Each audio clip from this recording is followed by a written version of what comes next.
that took a turn. Top guy, brilliant, you know him, famous, bit of a chubs. Anyway, I'm sure public press coverage is a rough way for this guy to find out that he is saved in Trump's phone as neurotic fat friend. But what else can you tell us about this friend who's very famous, successful businessman? A highly neurotic, brilliant businessman, seriously overweight, and he takes the fat shot drug. Fat shot? The fat shot? Do you read any of your briefings? He takes the fat shot. You know, the fat shot. I got another friend, brilliant, real estate mogul. He takes the dick stiff pills. This guy takes the fat shot. This guy takes the dick stiff pills. I'm sorry, continue the story about this fat of a friend of yours. And he called me up and he said, President, could I ask you a question? What? I'm in London and I just paid for this damn fat drug I take. I said, it's not working. It was a relatively reserved, not particularly well-attended event that left all the VIPs lucky enough to see it bored out of their f***ing minds. Meanwhile, the real crowds turned out for the No Kings March, where millions gathered in cities all across the country to protest our slow descent into authoritarian dystopia. They protested and showed off all the hats they made. And in Boston, the No Kings Parade conveniently coincided with the Pride Parade. And it was... wait a minute.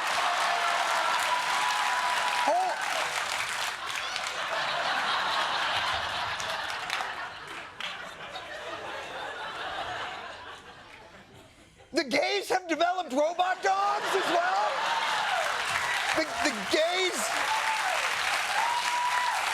The gays have the advanced technology? I mean, I look at some of the deals made, I say, who the hell made these deals that are so bad? So bad. The trade deals with Canada, they're so bad. He's just looking and saying, who made these? Ladies and gentlemen, don't get ahead of me. Ladies and gentlemen, for your dining and dancing pleasure, come with me into the Wayback Machine to 2018. I give you the culprit of the terrible deal with Canada. This morning, President Trump signed a new trade deal to replace NAFTA with the leaders of Mexico and Canada. The best trade deal they say ever made. No! A deal done by Trump's greatest nemesis, Trump. I'm not on any actual social media. I never have been. So I do feel as if the world operates in a way that it's passing me by. It's like I sit alone with my books. I sound like a Simon and Garfunkel song. I am a rock. You know, here's what's crazy. I'm going to tell you something. Look up for 1 second. I do this every time we're together. God, my life is f***ing horrible. No. Before I let you go, I want to show the audience something. I want everybody at home to look at this. Paul is older than I am.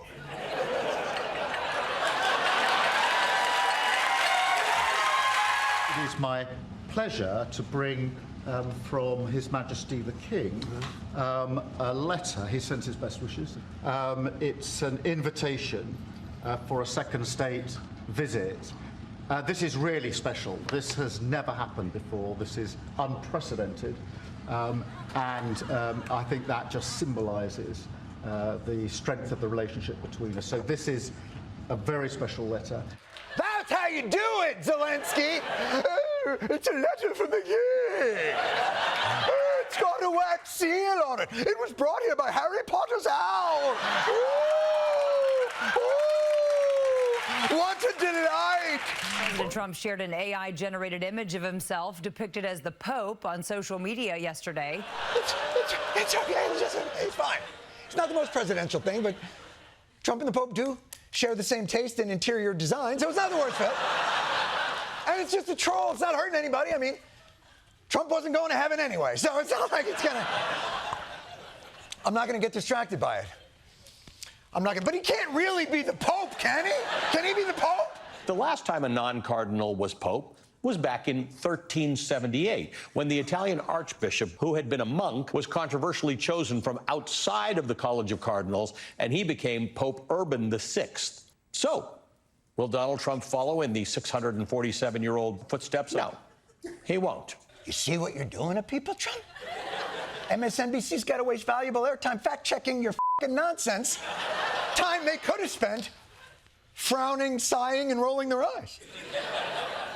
Is there anything during this chaotic news cycle that maybe we should keep our eyes on? Don't you need to uphold the Constitution of the United States as president? I don't know.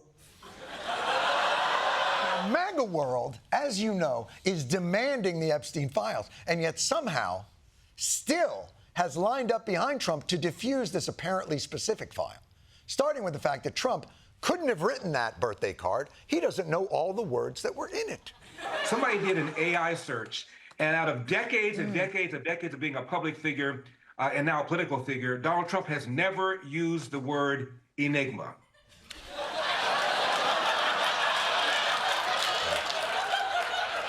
I imagine he's used words that are close.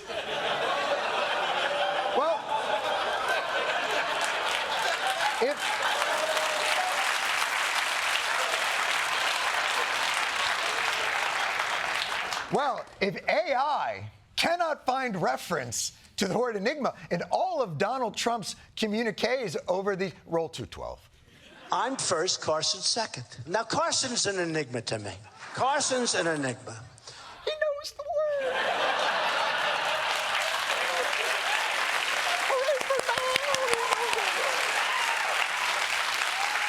And Trump has accurately used it in a sentence. Extra credit.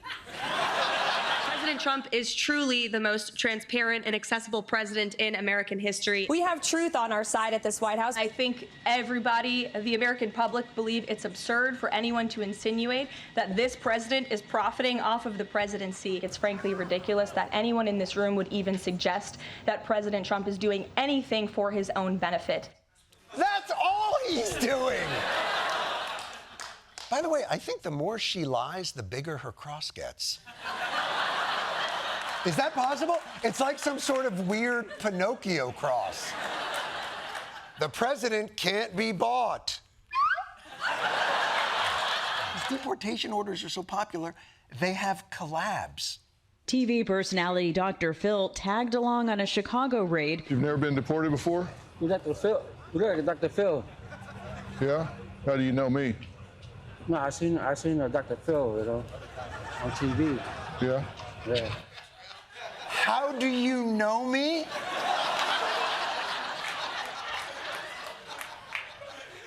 You've been in one thing.